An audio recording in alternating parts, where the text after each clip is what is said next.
BJP দপ্তরে ভাইফোঁটা চলছে, সেখানে দেখতে পাচ্ছি আমরা যে বিজেপি নেতারা প্রতাপ বন্দ্যোপাধ্যায় থেকে শুরু করে বিজেপি নেতারা একে একে ফোঁটা নিচ্ছেন। বিজেপির কর্মীবৃন্দ উপস্থিত রয়েছেন। আজ রাজ্যের বিভিন্ন জায়গায় যেমন ভাইফোঁটা চলছে, তেমনি বিজেপি রাজ্য দপ্তর সেখানেও ব্যতিক্রম নয়, সেখানেও ভাইফোঁটা চলছে।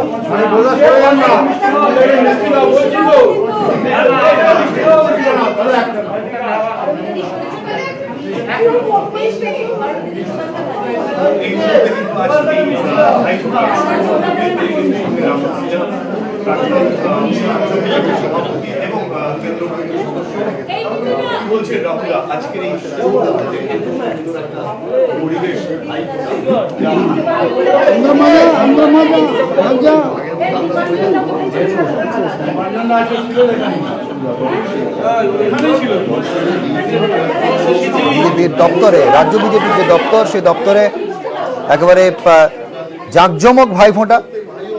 বিজেপি রাজ্য স্তরের নেতৃত্ব তারা উপস্থিত রয়েছেন সেখানে।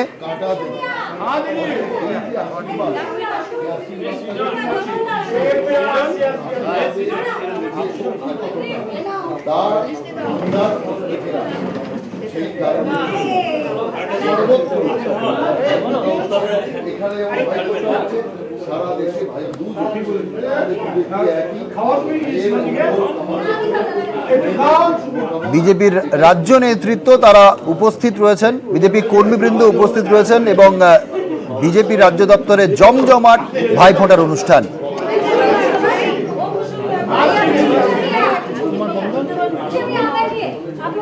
মূলত জনসংযোগ করার চেষ্টা করেন বিজেপি নেতারা বিভিন্ন জায়গায় গিয়ে, এবং আজকে দেখা যাচ্ছে ভাইফোঁটার জমজমাট ভাইফোঁটার অনুষ্ঠান রাজ্য বিজেপির দপ্তরে। বিজেপির কর্মী সমর্থকরা তারাই ফোঁটা দিচ্ছেন, সেই ছবি আপনারা দেখতে পাচ্ছেন।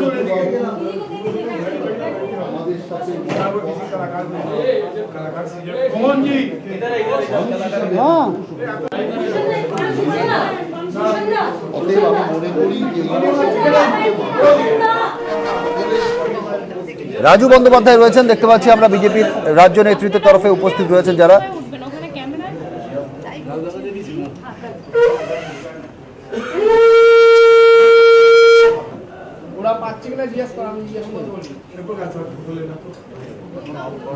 রাহুল সিনহা তিনিও রয়েছেন, সৌরজ্যোতি বন্দ্যোপাধ্যায় আমাদের সঙ্গে রয়েছেন প্রতিনিধি এই মুহূর্তে টেলিফোন লাইনে। সৌরজ্যোতি, বিজেপির রাজ্য নেতৃত্ব তারা উপস্থিত রয়েছেন, আমরা দেখতে পাচ্ছি সরাসরি সেই ছবি দেখা যাচ্ছে রাজ্য বিজেপির দপ্তরে একেবারে জমজমাট ভাইফোঁটার আয়োজন। সৌরজ্যোতি, একেবারেই দেখো, বিজেপি রাজ্য দপ্তর মুরলীধর শুনলেন একেবারে সকাল থেকে কিন্তু ভাইফোঁটার যে অনুষ্ঠান সেটা চলছে। এই মুহূর্তে সহসভাপতি প্রতাপ বন্দ্যোপাধ্যায় রয়েছেন, সাধারণ সম্পাদক এবং পুরুলিয়ার সাংসদ জ্যোতির্ময় সিং মাহাতো রয়েছেন, রাহুল সিনহা সহ অন্যান্য যারা নেতৃবৃন্দ তারা উপস্থিত হয়েছেন এবং বিজেপি মহিলা মোর্চার তরফ থেকেই কিন্তু এই ভাইফোঁটা উৎসব চলছে। বিভিন্ন সময় দেখা যায় যে বিভিন্ন সাংস্কৃতিক অনুষ্ঠান বা বিভিন্ন ধর্মীয় দিন, বিশেষত বাঙালিদের জন্য অত্যন্ত গুরুত্বপূর্ণ এই ভাইফোঁটা, সেটা কিন্তু প্রতি বছরই পালন করা হয় এবং এই বছরও তার অন্যথা নেই। সকাল থেকে কিন্তু বিভিন্ন নেতৃবৃন্দ তারা উপস্থিত হচ্ছেন এবং মহিলা মোর্চার তরফ থেকে কিন্তু এই ভাইফোঁটা অনুষ্ঠান চলছে, যেটি কিছুক্ষণ আগে শুরু হয়েছে এবং এই অনুষ্ঠান কিন্তু চলবে বিকেল পর্যন্ত। ধন্যবাদ সৌরজ্যোতি। নরেন্দ্র মোদীকে ভাইফোঁটা দেওয়া হয়, 3 কেজির লাড্ডু সহযোগে ফোঁটা দিলেন বিজেপি নেতা কর্মীরা। একদিকে যেমন রাজ্য বিজেপি দপ্তরে জমজমাট ভাইফোঁটার আয়োজন, তেমনি পাশাপাশি নরেন্দ্র মোদী তাকেও ভাইফোঁটা দেওয়া হয়, তার ছবির সামনে ভাইফোঁটা দেন বিজেপি কর্মী সমর্থকরা।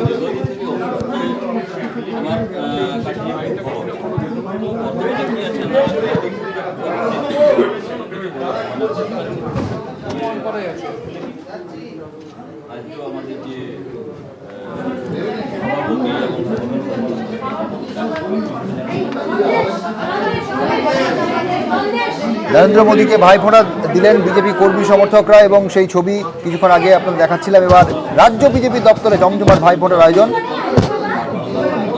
নরেন্দ্র মোদীকে ভাইফোঁটা দিলেন বিজেপি কর্মী সমর্থকরা, সেই ছবি আপনারা দেখতে পাচ্ছেন। রাজ্য বিজেপি দপ্তরে ভাইফোঁটার আয়োজন করা হয়।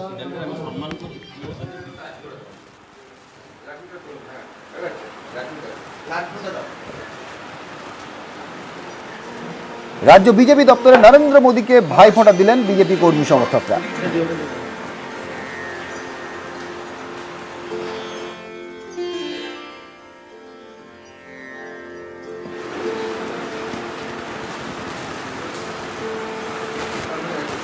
বিজেপি রাজ্য সভাপতি সুকান্ত মজুমদার তিনি উপস্থিত ছিলেন রাজ্য দপ্তরে, তাকেও ভাইফোঁটা দিলেন বিজেপি কর্মী সমর্থকরা।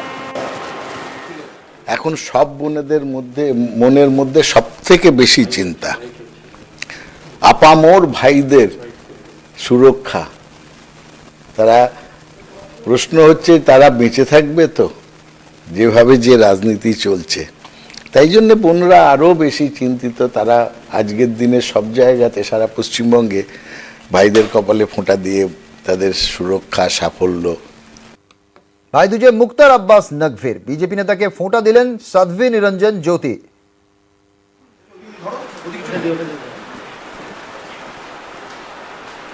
ভাইদুজে মুক্তার আব্বাস নকভির, তাকে ফোঁটা দিলেন সাধ্বী নিরঞ্জন জ্যোতি।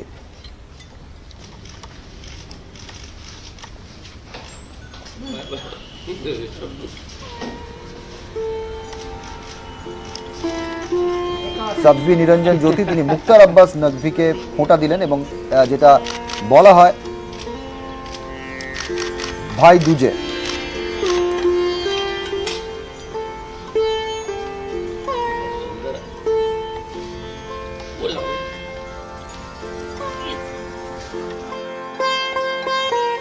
हमारा देश जो है वो इसीलिए हमारा देश कहा जाता है एक भारत श्रेष्ठ भारत। और बहन साध्वी निरंजन ज्योति जी हर वर्ष चाहे रक्षाबंधन हो और चाहे भाई दूज हो हमेशा जो है वो हमें आशीर्वाद देने आती हैं और इस उत्सव पर चार चांद लगाने आती हैं। मैं उनका बहुत बहुत शुक्रगुजार हूं और पूरे देशवासियों को मैं इस भाई दूज के अवसर पर बहुत बहुत शुभकामनाएं और बहुत बहुत मुबारकबाद देता हूं। আদিবাসী ভাইদের ফোঁটা দিলেন বিজেপি নেত্রী অগ্নিমিত্রা পল। আসানসোল দক্ষিণের বড়ডাঙ্গা গ্রামে ভাই ফোঁটা দিতে পৌঁছে যান মহিলা মোর্চা রাজ্য সভাপতি। গ্রামের মহিলাদের শাড়িও উপহার দিলেন তিনি। বিজেপি দপ্তরের পাশাপাশি অগ্নিমিত্রা পল তিনি তার বিধানসভা কেন্দ্রে পৌঁছে গিয়েছিলেন। সেখানে তিনি উপস্থিত বিজেপি কর্মীদের ফোঁটা দেন এবং গ্রামের মহিলাদের শাড়িও উপহার দিলেন।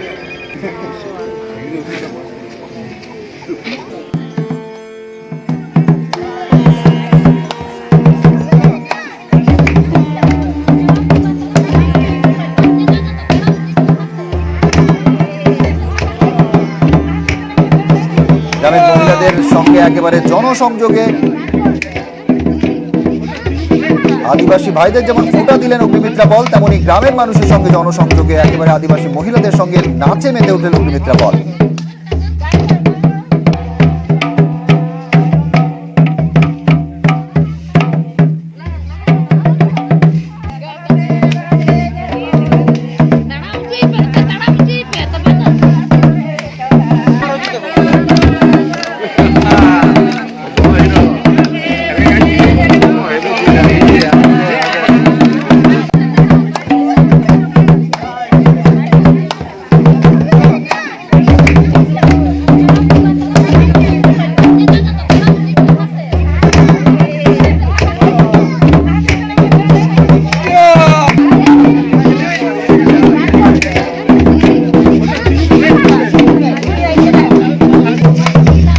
ভাইদের ফোঁটা দিলেন বিজেপি সাংসদ লকেট চট্টোপাধ্যায়। উত্তরাখণ্ডে দলের কাজে ব্যস্ত থাকেন, তবু ভাই ফোঁটার দিন সময় বের করে বাড়িতে চলে এসেছেন। বাড়িতে জমজমাট আয়োজন ভাই ফোঁটা।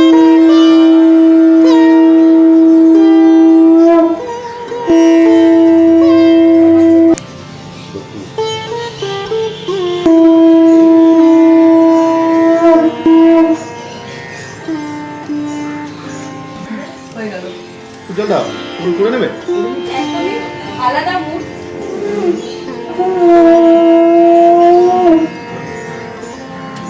তিন ভাইকে ফোঁটা দিলেন লকেট চট্টোপাধ্যায়। উত্তরাখণ্ডে দলের কাজে ব্যস্ত থাকেন, কিন্তু ভাই ফোঁটার দিন একেবারে সোজা বাড়িতে এসে পৌঁছে গিয়েছেন এবং সেখানে ফোঁটা দিলেন লকেট চট্টোপাধ্যায়। ভাই বোনেদের অনুভূতি তো মানে একটা আন্তরিকতা, হৃদয়ের অনুভূতি থাকে এবং ছোটোবেলা থেকেই সেগুলোকে আমরা মেনটেন করি যেখানেই থাকি না কেন। এমন ব্যস্ততার কারণে অনেক সময় বাইরেও থেকেছি, হয়নি, কিন্তু এবারে সুযোগ পেয়েছি। আজকেই আবার খুব কম সময়ের জন্য আছি, আজকে বেরিয়ে যেতে হবে আমাকে। তো ইচ্ছে ছিল আমরা যেরকম প্রতিবারের মতো বিজেপি পার্টি অফিসে গিয়ে পার্টিরও প্রোগ্রামে সবসময়তে আমি থাকি, কিন্তু এবারে আমার কাজের জন্য উত্তরাখণ্ডের জন্য আমাকে চলে যেতে হচ্ছে। কিন্তু বাড়ির দাদাদের সাথে এই উপভোগটা কখনো মিস করতে চাইনি। কখনো মিস হয়েছে যেরকম আসতে? হ্যাঁ, মিস হয়েছে, অনেকবার মিস হয়েছে, অনেক বছর মিস হয়েছে, আমি থাকতে পারিনি। বৃদ্ধাশ্রমে ফোঁটা নিলেন মন্ত্রী অরূপ বিশ্বাস। দুপুরে নবনীর বৃদ্ধাবাসে পৌঁছে যান এবং সেখানকার আবাসিকরা তাকে ফোঁটা দিলেন। বৃদ্ধাবাসের আবাসিকদের শাড়ি উপহার দিলেন মন্ত্রী। নিজের হাতে খাবার পরিবেশন করলেন মন্ত্রী অরূপ বিশ্বাস। নবনীর বৃদ্ধাবাসে পৌঁছে গিয়েছিলেন মন্ত্রী অরূপ বিশ্বাস, সেখানকার আবাসিকরা তাকে ফোঁটা দিলেন।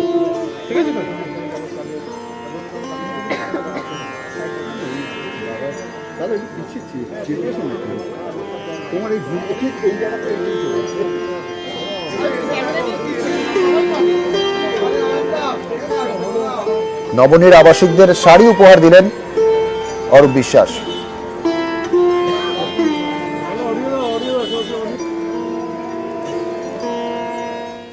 ঠিক প্রত্যেক বছরের মতো এবছরও তিনি উপস্থিত হয়েছে নবনীরে, সেখানে আবাসিকদের কাছে। আমি একটু জেনে নেব, এবছরের ভাইফোঁটা, এই করোনা সিচুয়েশনের মধ্যে ভাইফোঁটা আপনারা কিভাবে অ্যারেঞ্জ করছেন, কেমন লাগছে? দেখো, করোনা আবহে গত বছর করিনি। গত বছর শুধু দিদাদের সব ব্যবস্থা করে দিয়েছিলাম, এখানেই খাইয়েছিলাম। এই বছর দিদাদের শুধু খাওয়াচ্ছি, সঙ্গে উপহার সামগ্রী গতবারও ছিল, এবারও আছে। এবার আমি নিজের হাতে খাওয়াচ্ছি। দিদারাই নিজেরা এখানে যেরকম রান্না হয় সেরকম হয়েছে। অন্য অন্য বার যেমন আমি বড় করে অনুষ্ঠান করি, দিদাদের এখান থেকে বার করিনি। দিদারা নিজেদের জায়গাতেই আছেন। আমরা শুধু এখানে এসে আমি নিজে একটু খাবার পরিবেশন করছি যাতে দিদারা খুশি হন। এবছর তো একটু হলেও মন খারাপ সুব্রত মুখোপাধ্যায় মারা এবার মন খারাপ হয়নি, সুব্রতদা চলে গেছে, সত্যিই তো মনটা খারাপ।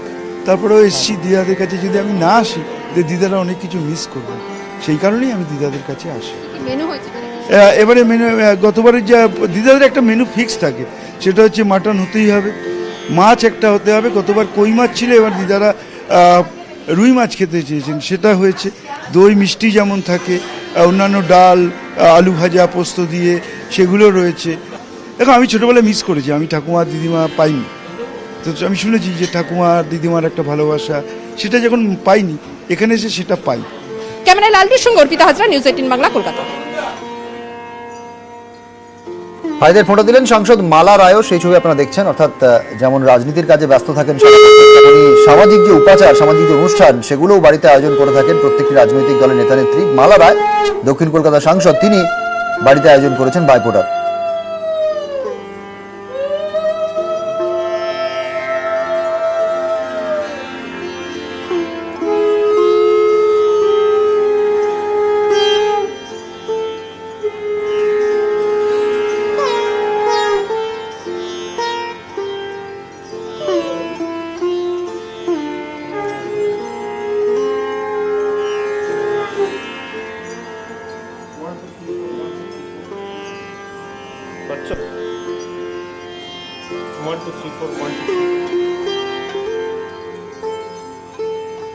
মাঝে মধ্যে আসি, আমার মা থাকেন এখানে, দেখতে আসি, ভাইদেরও দেখতে আসি।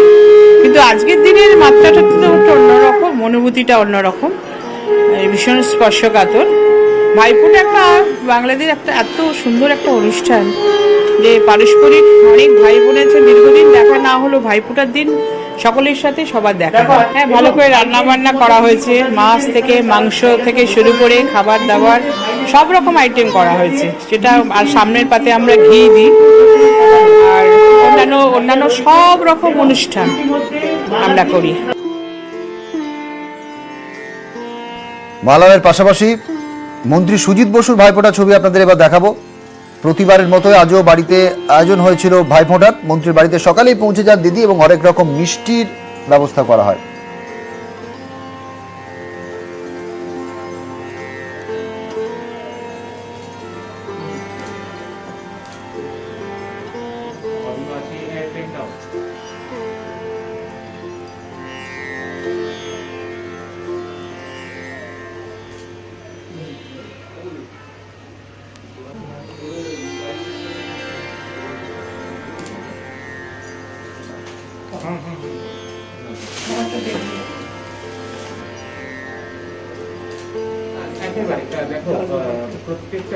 সারা বছর এই দিনটার জন্য সত্যি অপেক্ষা করে থাকি, কেন আমি জানি এই দিনে আমাকে দিদির থেকে আমার ফোঁটা নিতে হবে। আর আমার পাড়ার বোনেরা আমাদের অনেকেই আসে আমাকে ফোঁটা দিতে, তারাও বসে আছেন। এই সময়টা আমাকে ঠিক রাখতে হবে। আর এইটা তো আমাদের বলছি পরম্পরা হয়ে আসছে। আজকে দিদি সেটা নিজের হাতে তৈরি করে নিয়ে এসছে, খেলাম দিদির হাতে মিষ্টি। বিশেষ দিনে আমাদের নিউজ 18 বাংলার জন্য, দর্শকদের জন্য আপনাকে বিভিন্ন মঞ্চে দেখেছি গান গাইতে। যদি দর্শকদের জন্য কিছু আজকের দিনটা উপলক্ষে কিছু গান, কি গান গাইব আপনার যেটা যেটা মনে হচ্ছে। আজ এই দিনটাকে মনের খাতায় লিখে রাখো, আমায় পড়বে মনে, কাছে দূরে যেখানেই থাকো। ভাইয়ের জন্য কি কি আজকে আয়োজন করলেন খাওয়া দাওয়ার? আজ তো কিছুই না, বাইরের কেনা খাবার একটা মিষ্টি তৈরি করে এনেছি। আমি প্রতিবারই নিজে বাড়িতে রান্না করে নানা রকম পুরো ভাইদের ফ্যামিলিদের সব করি। এবার শরীরটা অসুস্থ থাকার জন্য আমি শুধুই কেনা করেছি, আমি করতে পারিনি কিছু। হ্যাঁ, বসে আছে সবাই, ফোঁটা দেওয়ার জন্য বসে আছে। বড়দির পরেই তারা শুরু করবে, সেই ফোঁটাও আমি নেব। কিন্তু একটা অবধি আমি বলেছি সবাইকে, যারা আসবে একটার মধ্যে এসে ফোঁটা রাখি প্রচুর আমি পাই এবং তারা দেয়, তারা ভালোবাসে। তো কেউ দাদা বলে, কেউ ভাই বলে, সবার সাথে আমার খুব ভালো সম্পর্ক। সুজিত বসুর সঙ্গে আমরা কথা বলছিলাম, দেখছিলাম যে একেবারে বাড়ির একেবারে দিদির কাছ থেকে তিনি ফোঁটা নিয়ে আজকের দিনটা শুরু করলেন এবং আগামী সময় তিনি একে একে প্রচুর মানুষের কাছ থেকে ফোঁটা নেবেন। একেবারে খাওয়া দাওয়া জমিয়ে আজকে সারাদিন হবে। তবে আজকে একেবারে কোনো রাজনীতির আলোচনা নয়, একেবারে পরিবারের সঙ্গে কাটানো আজকে একটা উৎসবের দিন। সেই উৎসবের দিনটা সবার সঙ্গে চেটেপুটে আনন্দ করার দিন। এবং সুজিত বসু সকাল থেকে একেবারে নিজের বাড়িতে ফোঁটা নিয়ে শুরু করলেন। সারাদিন ধরে তার এই আজকের যে ভাইফোঁটার আয়োজন, সেই ভাইফোঁটার আয়োজন চলবে এবং সঙ্গে চলবে খাওয়া দাওয়া এবং বন্ধুদের সঙ্গে আড্ডা। মর্গে ছেলের দেহ দাদা অধীর চৌধুরীকে জেতাতে ভোটের লাইনে দাঁড়িয়েছিলেন সদ্য সন্তানহারা মা রেণুকা মার্ডি। সেই বোনের হাতেই ভাই ফোঁটা নিলেন কংগ্রেসের লোকসভার দলনেতা। 2019-এর লোকসভা নির্বাচনের দিন আত্মঘাতী হন রেণুকার ছেলে, কিন্তু প্রিয় নেতাকে জেতাতে সেদিনও ভোট দিয়েছিলেন বহরমপুর মাঝদিয়ার বাসিন্দা রেণুকা মার্ডি। তারপর থেকে প্রতিবার এই বোনের কাছে ভাই ফোঁটা নেন কংগ্রেস নেতা অধীর রঞ্জন চৌধুরী।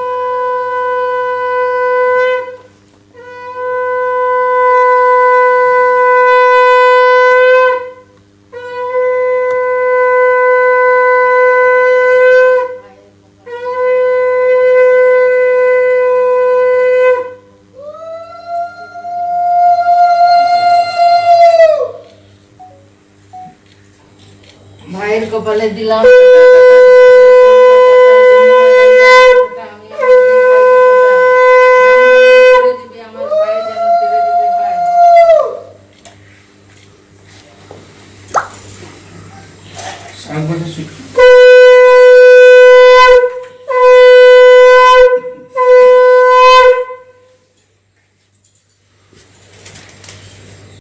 কিন্তু এটা আমার অনেক বড় সৌভাগ্য, আমার অনেক পুণ্য কাজের পরিণাম যে তিনি আমাকে প্রতি বছর আদর করে, স্নেহ করে, সম্মান করে আমাকে এখানে আমন্ত্রণ জানান এই বিশেষ দিনটিতে। তাই তার আহ্বানে শুধু দায়িত্ব পালন করতে নয়, আসতে ভালো লাগে, আমন্ত্রণ পাই, তাই আসি। কাঁদির একজন দিদি আছে, সেও আমাকে ভাইফোঁটা দিয়েছে। সেই আনন্দ আর ভাষায় প্রকাশ করা যাবে না। এটা আমারও সৌভাগ্য, এত বড় দাদাকে আমি কাছে পেয়েছি। এর মতো সৌভাগ্য আর কি বলবো। এই দিনটার কি আপনি অপেক্ষা? এই দিন প্রত্যেক বছর এই অপেক্ষা করে থাকি, দাদা আসবে, দাদার সঙ্গে দেখা হবে, কথা হবে। ভাই বোনের যে একটা সম্পর্ক, সেটা তো খুব কাছ থেকে। হ্যাঁ, সেটা একেবারে নিবিড় হয়ে গেছে এখন। যে আমার একটা দাদা ছিল, দাদা নাই, এই দাদার পরিবর্তে আর এক দাদাকে পেলাম। दिल से बना घर